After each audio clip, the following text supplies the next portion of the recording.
वेग जास्त आहे.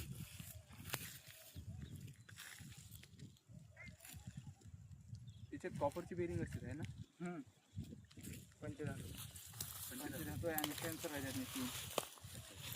आता एक खोली मस्त, एक पाणी दाखवते आणि एक दगड दाखवते. किती पर्सेंटेज आहे काय आहे ते. फक्त लाल माती नाही दाखवते मशीन. गेरूची लेअर नाही दाखवत समजा. नाही, लाल माती म्हणजे नरम भाग दाखवते, पोकळी दाखवते ती. अशी आहे का नाही, पोकळी दाखवते पण लाल माती सांगत नाही ती. हो, लाल आहे का कोणती आहे ते काही सांगू शकत नाही.